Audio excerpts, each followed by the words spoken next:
morning everybody, or good afternoon. Welcome to the review of my Ford Fiesta 1.4 tdci. It's the Mark 6.5 version, which is the facelift model.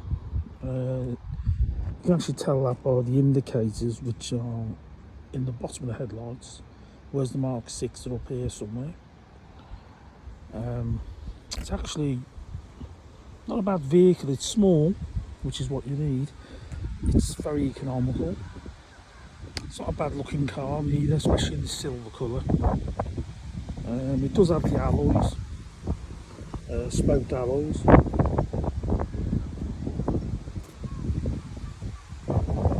The tail light design, actually personally like myself. It's got a nice layout.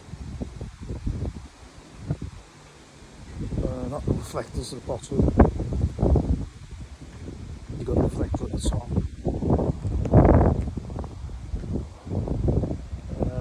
Nice vehicle. I actually quite like. I've had the car for 1 year. Generally no problems. The only thing I have found, I don't know if it's a common fault with the Ford Fiesta, but this near side door I can't seem to open. Just since the day I've got it. All the other doors are okay, but I think it might be a common fault. By the way, this is the Ghia version, which I forgot to mention. So what you do get with the car is you do get the leather seats, which is a nice feature. Excuse the mess with the car, it doesn't need tidying up, I'm afraid. So you've got the leather seats. It's all round electric windows. Sorry, it's front electric windows, the rear are actually wind down. You do have electric mirrors. You do have the electric mirrors, with adjustable from here. Automatic, it's got a heated windscreen. Automatic wipers, which obviously come on when the rain actually starts. It's all leather interior, full 100% leather interior. Just take it inside. Again, it's a little bit dusty here, so please excuse it. It's got a nice layout. It's a reasonable build quality, certainly not your Mercedes standard, obviously. It's more of a medium standard level, I'd say. It's got a nice steering wheel. The mileage on my vehicle is actually 184,000 miles. And to be honest with you, although it is 184,000 miles, it drives pretty good. One of the biggest plus points of this car is the fuel consumption. Astounding would be an understatement, because I think I'm getting anywhere between 50 and 60 miles a gallon, which for a car is astonishing. At least it is in my eyes anyway. I've driven motorcycles and doing a similar sort of consumption. So I'm really happy regarding that. If I just open the bonnet, you can hear the engine running. Let's get it all opened up. I'm going to start the engine now, just so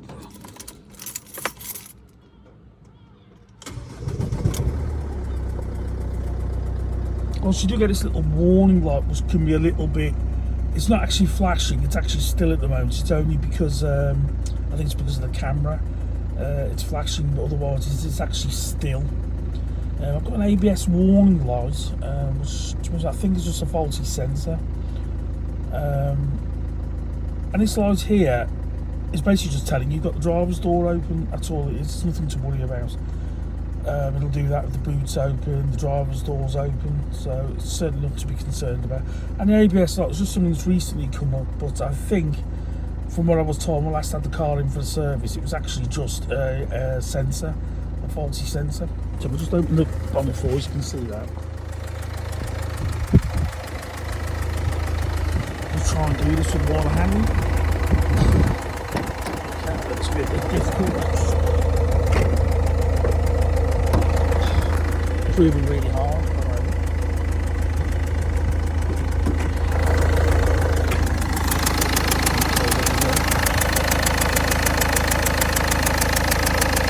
Quite a sound engine,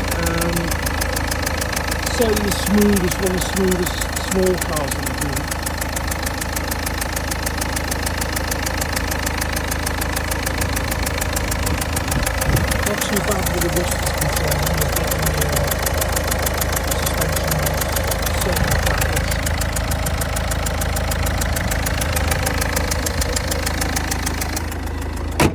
went through its MOT easy.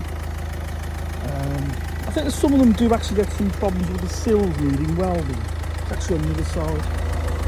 Occasionally does happen. I'm afraid I'm the one which the buy one did need it here on the other side with some welding required. It's typical Ford really. But as for the running, the costs, I mean the tax is £35 a year at the moment, and you combine that with the fuel consumption, you can't really go wrong with the car. If you can pick up one of these on a manual for say anything between £800 and £1,200, you're doing well. And I'd say snap it up, even if it needs some work on it, because they're actually really cheap to repair.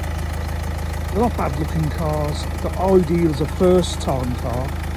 So like for example, if you're a learner, or maybe you just want something economical to get about in, absolutely perfect.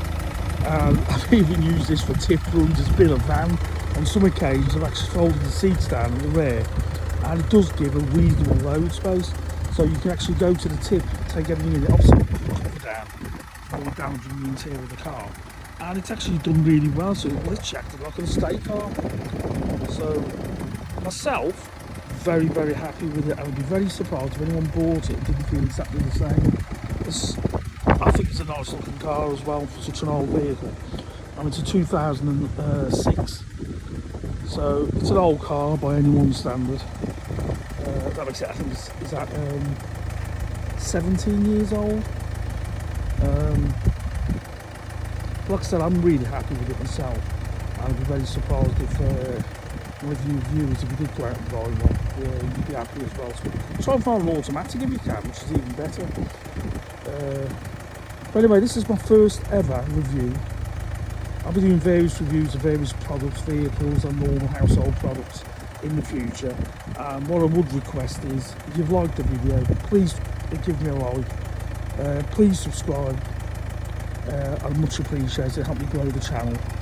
And hit the notification button so any future videos I put up, you'll be made aware of it. So I'd appreciate if you do all that for me. Wish me luck for the future. I hope the wind noise hasn't affected the video too much, but for now, thanks very much for viewing. I'll see you in the next video. Bye bye for now.